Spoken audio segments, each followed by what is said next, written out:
পুরো মধ্যপ্রাচ্য জুড়ে চলছে ইসরায়েলের তাণ্ডব। লেবাননের দক্ষিণ ও পূর্বাঞ্চলে ইসরায়েলি হামলায় প্রাণহানির ঘটনা ঘটেছে। লেবাননও ক্রোধে ফুঁসছে, যে কোনো সময় শুরু হতে পারে পাল্টা আক্রমণ। অপ্রমাণিত কয়েকটি আন্তর্জাতিক সূত্রের দাবি, মুসলিম বিশ্ব চারদিক থেকে ইসরায়েলকে ঘিরে ফেলতে পারে, যদিও এখন পর্যন্ত এই তথ্যের কোনো সত্যতা পাওয়া যায়নি। লেবাননের জনস্বাস্থ্য মন্ত্রণালয় জানিয়েছে, লেবাননের দক্ষিণ ও পূর্বাঞ্চলে ইসরায়েলের হামলায় অন্তত 3 জন নিহত হয়েছেন। প্রায় 1 বছর আগে ঘোষিত যুদ্ধবিরতি চুক্তি থাকলেও হামলা বন্ধ করতে পারেনি। লেবাননের কর্মকর্তারা প্রথমে 2 জনের মৃত্যুর খবর দিয়েছিলেন, পরে আরও 1 জনের মৃত্যুর খবর আসে। জনস্বাস্থ্য জরুরি সেবা কেন্দ্র জানিয়েছে, দক্ষিণের টাইর জেলার নাকৌরা উপকূলীয় শহরে একটি গাড়িতে হামলায় 1 জন নিহত হয়েছেন। একইভাবে পূর্বাঞ্চলীয় বালবেক অঞ্চলের নবিশিদ গ্রামে এক গাড়িতে বিমান হামলায় আরও 1 জন প্রাণ হারান। পরবর্তীতে মন্ত্রণালয় জানিয়েছে, বালবেকের আল হাফিজ শহরে এক সিরীয় নাগরিকও নিহত হয়েছেন। একই হামলায় আরেকজন সিরীয় আহত হয়েছেন। অন্যদিকে বিন্ট জবেইল জেলার আইতারুন শহরে এক ব্যক্তি অবিস্ফোরিত ইসরায়েলি বোমা বিস্ফোরণে আহত হন।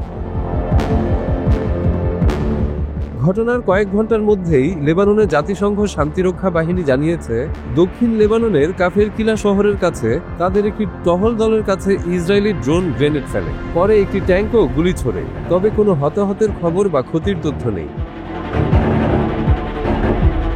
ইউনিফিলের বিবৃতিতে বলা হয়েছে, এই হামলাগুলো নিরাপত্তা পরিষদের রেজলিউশন 1701 এবং লেবাননের সার্বভৌমত্বের লঙ্ঘন, সেই সাথে শান্তিরক্ষীদের নিরাপত্তাকেও উপেক্ষা করা। প্রায় 14 মাসের যুদ্ধে ব্যাপক ক্ষতির পর এবং লেবাননের উপর আক্রমণের লক্ষ্য অর্জন ব্যর্থ হওয়ার পর ইসরায়েল হিজবুল্লাহর সঙ্গে যুদ্ধবিরতি চুক্তি মেনে নিতে বাধ্য হয়। চুক্তি কার্যকর হয় 27 নভেম্বর 2024।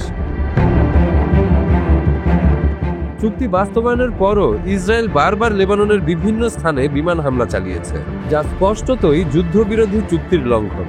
এছাড়া ইসরায়েল দক্ষিণ লেবাননের 5টি গুরুত্বপূর্ণ এলাকা দখল করেছে, যার মধ্যে লাব্বুনে, মাউন্ট ব্লাড, ওয়াইদা হিল, আজিয়েহ এবং হামামিস হিল রয়েছে।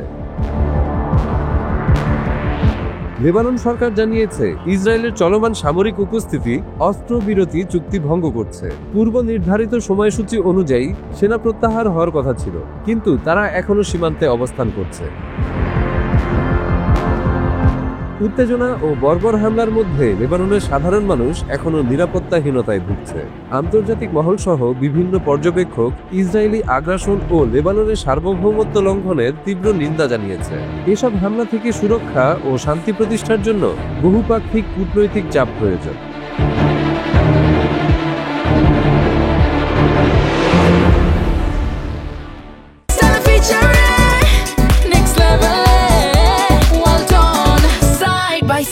Free